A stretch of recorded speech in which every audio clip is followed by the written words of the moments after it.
Welcome back. I wanted to make a video today talking about the laundry list of injuries that's happening in the NFL these days. Polymarket Sports obviously put up a post about this. They're pretty huge on Instagram and whatnot. And you can see that they got 52,000 likes here on this post. It's a little bit erroneous, though, because Puka Nacua, he just had cramps when he went down. But, it still it adds to the drama. It makes it more dramatic, right? But really what we're going to talk about today is Devontae Adams, Micah Parsons, and then Patrick Mahomes and what's going on with them and their injuries, what I feel would help them improve to make sure that this didn't happen. All right. So the first things first that we have here is we got Devontae Adams. This guy is probably one of the best, if not the best receiver in all of football right now. I mean, this dude's a monster. He's an absolutely phenomenal athlete. And he's getting a non-contact hamstring injury. Okay. But what is really interesting, and what I want you to look at again when this video starts, when this happens, it more so looks like he grabs his glute right there, okay, instead of his hamstring. Kind of like grabs his glute. And listen here, ladies and gentlemen, if you are running a lot and you're not taking care of your glutes, you are asking for hamstring injuries, you're asking for IT band injuries, you're asking for knee injuries. I mean, it's just that simple. Runners need to take care of the glute medius more specifically. When that guy gets tight, what ends up happening is the pain pattern, especially if trigger points develop, the pain pattern goes down into the hamstring. So a lot of times that hamstring is popping because of the glute. It's not popping because of the hamstring. In fact, a lot, except for one, there was one hamstring that I worked on. This was way back in the day, like 2005. Ryan Grice Mullen. He had a direct trigger point inside of his hamstring, right in the belly of it. And I ended up finding it, applying some pressure. It hurt like hell for 30 seconds for him, fizzled out and died. And then he did not have any problems the rest of the season with that hamstring.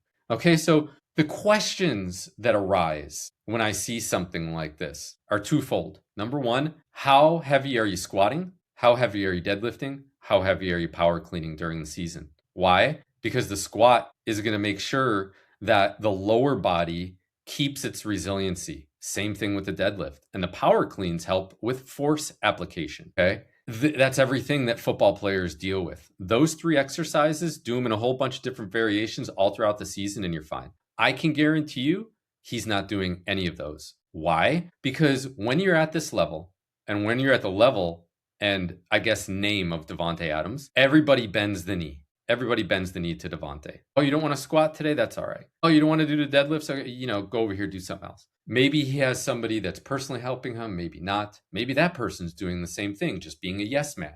A lot of the professional football players that I coached, they knew that, homie, don't play that. This is what we're doing today. If you don't want to do it, don't show up. And oh, by the way, don't show up moving forward, okay? It didn't matter. And I always had these guys pay me at the end of the month after I proved myself. They didn't pay me at the beginning of the month. Okay, so I did not care. Oh, well, prorate, give me the money and then don't come back. No, just don't come back. Don't pay me, don't come back, because I don't want to work with you. There's only one person that I had to do that with. All right, so the second question that I'm looking at here, how well is he taking care of his body? Does he have somebody like me on his payroll? Because I know the Rams sure don't. The Rams are going to have, they got this amazing athletic training room, and it's just a lot of machines, hot tubs, cold tubs, stim machines, right? I mean, ultrasound, and it's all fun. It's great, to take pictures in a cold tub. Look at me, I'm taking care of my body. No, you're not. That's not getting rid of adhesions. That's not getting rid of trigger points. That's not helping with fibrosis. That's developing. And, week 17 now in the NFL. That's a long season, ladies and gentlemen. It's a long season. It's fun for you because you're watching, but I've been with those guys going through. It's a long season. You got to take care of your body. When I was working for Devon and all those guys in the NFL, Devon would practice on Friday like it was Monday, and everybody was wondering what he was doing. Literally, they would ask him.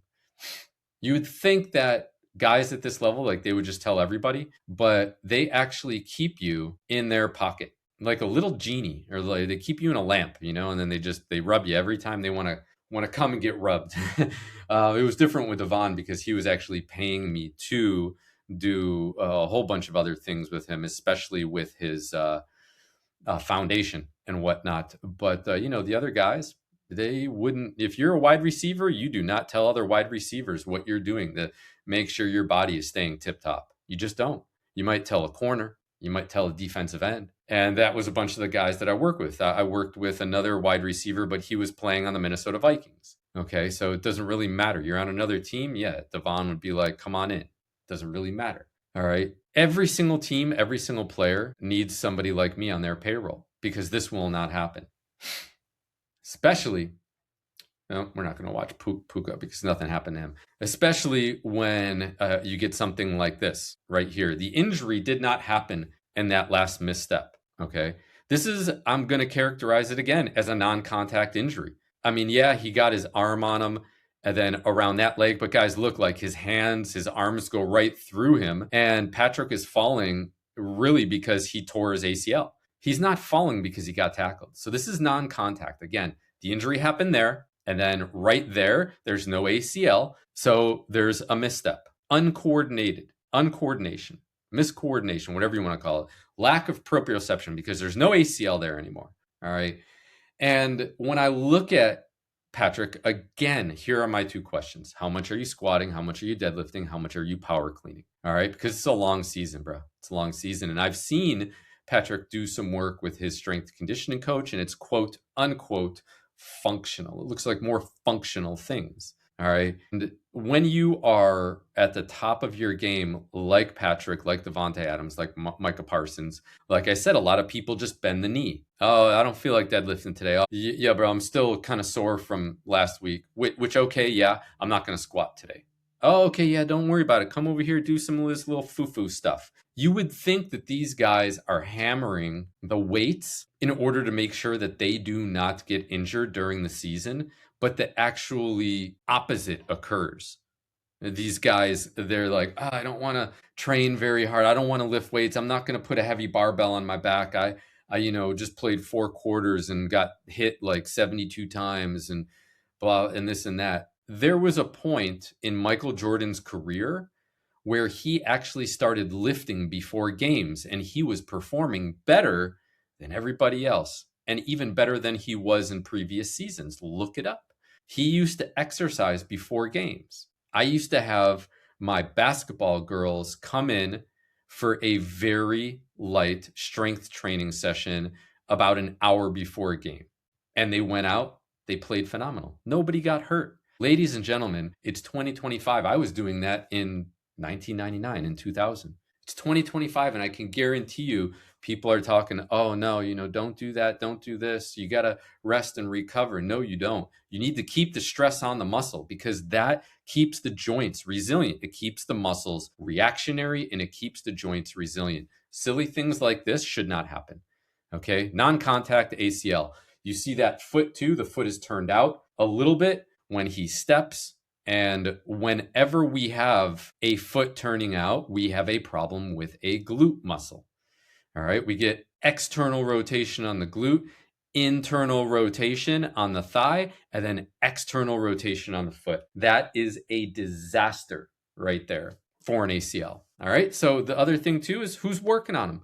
You got somebody like me on your payroll? I would hope so. Maybe I'm wrong, but I doubt it. Okay. I don't want to be so condescending, but I'm telling you guys, I have been around these gentlemen and you would think that, their body is their number one gift, their number one thing that they are trying to protect, and they protect it, but in the wrong manner. They baby it.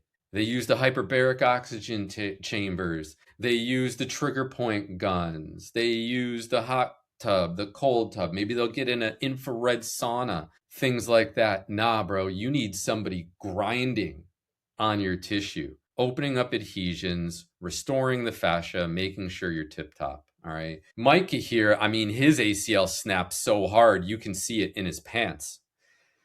Right there. You just see that ACL. I was watching this game, and when that ACL went, I just looked at my wife. I was like, oh, that's gone. That ACL is gone. Okay, and when they showed slow motion on the TV, I wish there was a better angle from the front. On TV, they had a better angle from the front, and you see his knee collapse. Knee collapses inward. Okay, and then you see the tibia actually come through a little bit his skin. It didn't go all the way through his skin, but you see the tibia move forward. And that's when I was like, oh, yeah, that ACL is gone. You're going to do a tibial displacement test, and that thing's going to move too much, and they're going to know that it's severed.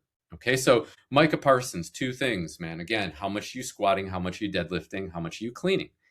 Single leg exercises, too. You're African American and you don't have pronounced glutes. I need you to be doing single leg exercises, and this proves it here. Why? Because running is a single leg exercise, ladies and gentlemen. It's not a double leg exercise, it's a single leg exercise. So it's great. You might be squatting 405, 495, something like that. Great. I love it. Are you doing it during season? How heavy are you going during season? I can guarantee you nobody is in the weight room. Micah, come on over here, bro. You gotta get heavy. You gotta keep the pressure on. I'm not talking about work sets, ladies and gentlemen. I'm not talking about doing 5 sets of 5 repetitions, 5 sets of 8 repetitions, 6 by 3, 8 by 2, something like that with heavy, heavy, heavy weight. You do a top set. Hey, bro, work up to 405 today for 5. If you squat 495 for 1, 405 for 5, very easy, and it's not making you sore the next day if you just do 1 set. Then come on over here, bro. We're going to do some split squats today. And I want you to hold 40-pound dumbbells in your hand, and you are going to do some split jump squats, all right? And that's helping with the reactionary forces. It is building the glutes. It is building that VMO, making sure that the glutes are strong, the quads are strong, the hamstrings are strong. Okay, and then we're going to do some cleans. And what do the cleans do? The cleans help with force application. All right, you pull the bar, it goes up high, the body loses sense of it. Where is it? Because it's floating up as you're pulling, and then you jump under. And when you catch that bar, when you jump under and catch that bar, bam, it's just like you're getting hit in football. Okay, so doing power cleans, doing snatches, things like that in season will protect from these non-contact injuries right there. Like that should just not happen. I feel so poorly for these guys because stuff like this just should not happen. All right. So I hope you got some information out of this. I hope you, I was going through the comments here. Obviously, people are talking about what WTF is the league supposed to do. Welcome to women's sports. They need real grass fields. Was that not a hip drop tackle? Guys, girls watching this video, all of that stuff is just a moot point. Doesn't really matter about the field. Are grass fields safer and better than the turf fields? Yes, absolutely. All right. But really, it comes down to 2 things. Are you lifting heavy during the season? Are you keeping the stress on the joints, on the body, so they're remaining resilient? Or are they getting too lax because of all of the running that you're doing in the games and whatnot? And here's the thing. Last story. The University of Hawaii women's soccer team had the highest incidence of ACL tears out of all the sports when I was there. Why? Because their coach, Pinsum Tenzig, he was old school Japanese. I mean, ran these girls into the ground, ran them into the ground every single day in practice. And then they would go out and play a game, and you'd have ACL tear after ACL tear after ACL tear. And they were not allowed to squat heavy or power clean. I wasn't in charge of them.